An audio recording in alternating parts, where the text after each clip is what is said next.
All right, you guys, are you ready for your next comic of the evening? You fucking better be, because she's gonna come up here and destroy your fucking asses. So please welcome to the stage, Sophie Hughes.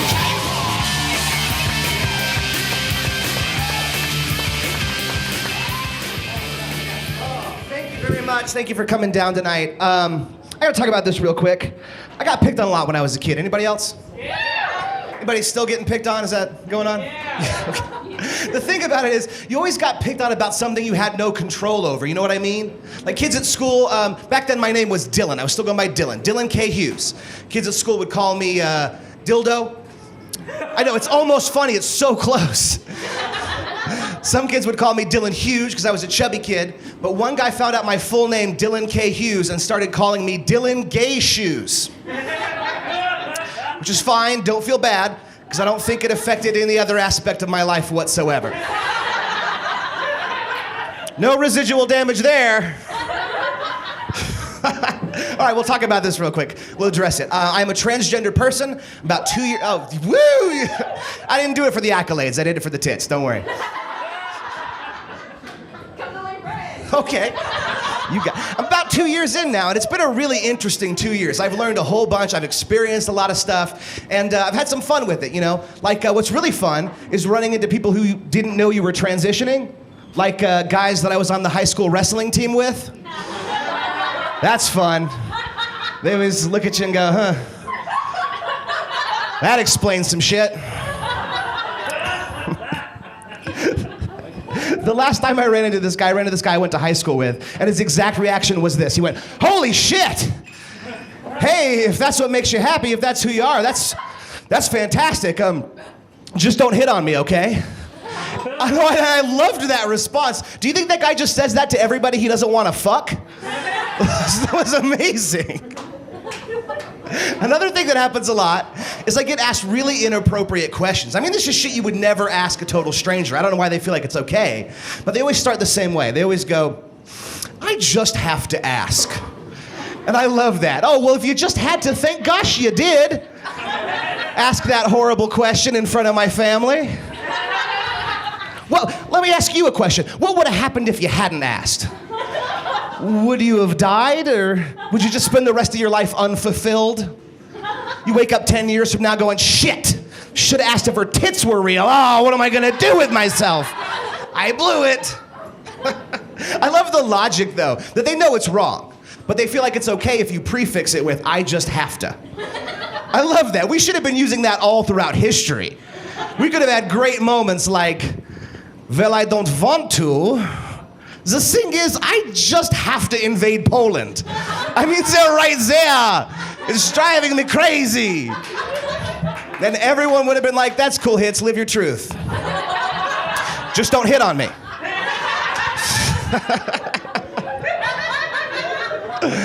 Oh, man. So I've been doing some dating this year.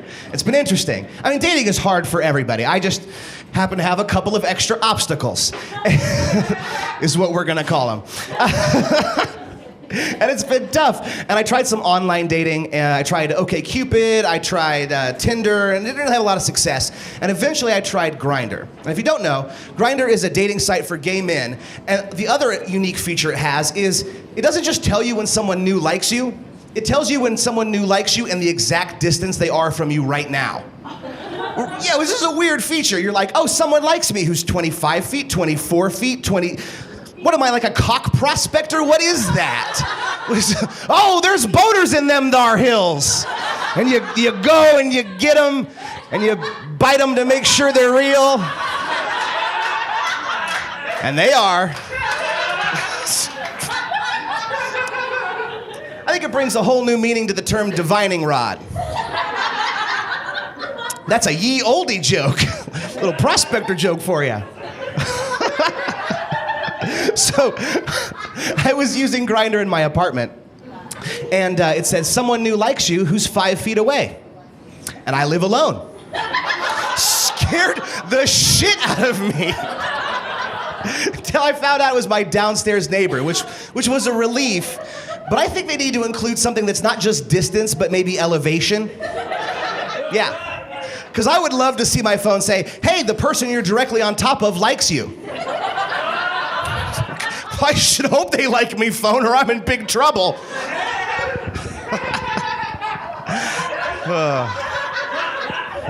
Ridiculous. Oh, goodness. So I was complaining about Grindr to a friend of mine. And she's like, Sophie, why are you even on Grindr? I mean, Grindr's a site for gay men. And, you know, you've transitioned. You're a woman who likes men. That makes you a straight woman. And I was like, yeah. Would you mind telling that to my grandma? No, I'll call her. I'll call her right now. Hey, Mima. Good news. I'm back into heaven. Click.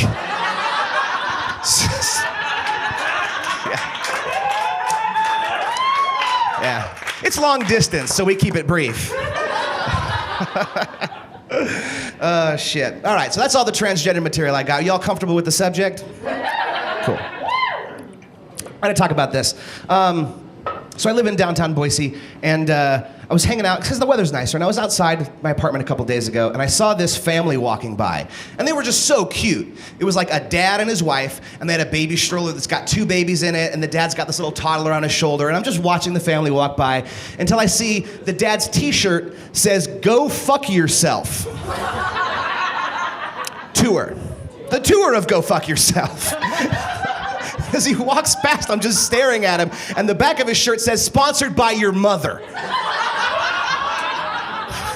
I mean, the shirt didn't say it like that, but it felt like that. Very personal. And I'm just watching this guy like, how the fuck does that guy get a family, and I spend every night hugging a body pillow? How is that fair? Fuck him. At least I'm trying. How did his wife even let him wear that shirt out? Like, I don't know about you, but if I was with somebody wearing that shirt, I'd be like, take a couple paces behind me, man. I don't want anyone thinking that I know you. I have to imagine that maybe it was the best shirt he had. Right? Like, they're getting ready in the morning, and he's like, what am I gonna wear to the zoo today? And he's pulling out shirts. He's like, hey, honey, how about this one that says Hitler did nothing wrong? And on the back it says, Holocaust Schmolocaust. And then she's like, no. How about you wear the Go Fuck Yourself shirt? Tone it down. Because we got the kids.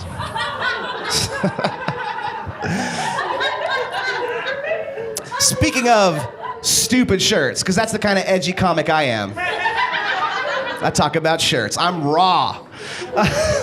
They used to have these shirts for George Bush, and then they started making them for Barack Obama, and now it's a thing with Trump. It's a hashtag, actually. And what it is a picture of the president, and it says, "Not my president." I don't care where you stand politically. You know, the thing is, you can't change reality by slapping on a t-shirt. Exactly. I can't walk around with a t-shirt that says, "Not my early warning signs of diabetes," and then just go eat cake. I wish that's the world we live in, but it's not. We'd all have hilarious shirts and no problems. Stuck in this bullshit reality.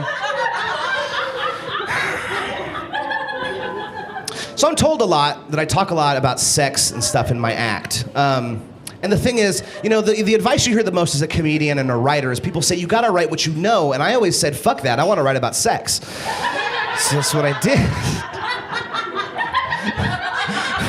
But I like to bring this up because, you know, I talk a lot about fetishes and stuff in my normal routine, and I think it's interesting because sexuality is weird, and it's not just human. There's some weird shit that happens in nature. Let's just examine something as innocent as the bee in a flower, right? Totally innocent. Bee flies around, it lands on a flower's sexual organs, it dances on them till it's all covered in pollen, and then it goes to a different flower, could be a total stranger flower, shakes off that pollen, and a baby flower is born. Now, as you can probably tell, I'm not a botanist.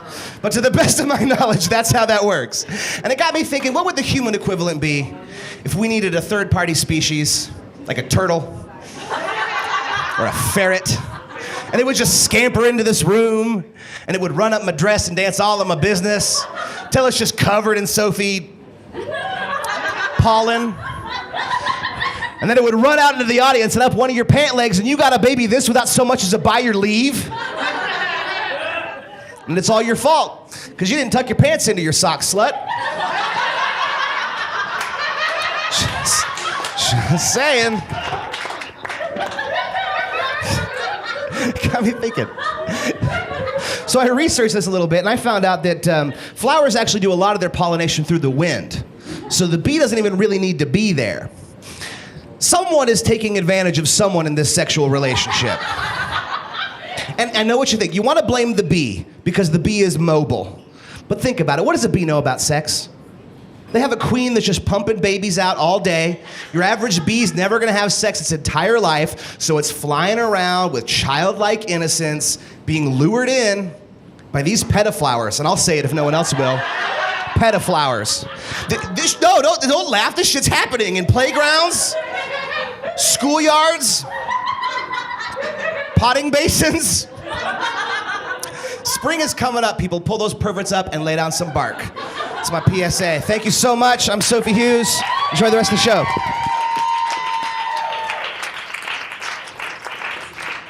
Oh, you guys, a big hand for Sophie motherfucking Hughes. I know for a fact her middle name is motherfucker. I've seen the birth certificate.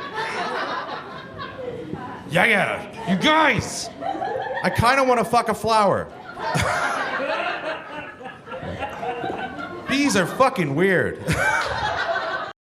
That's my hot take. Bees are weird.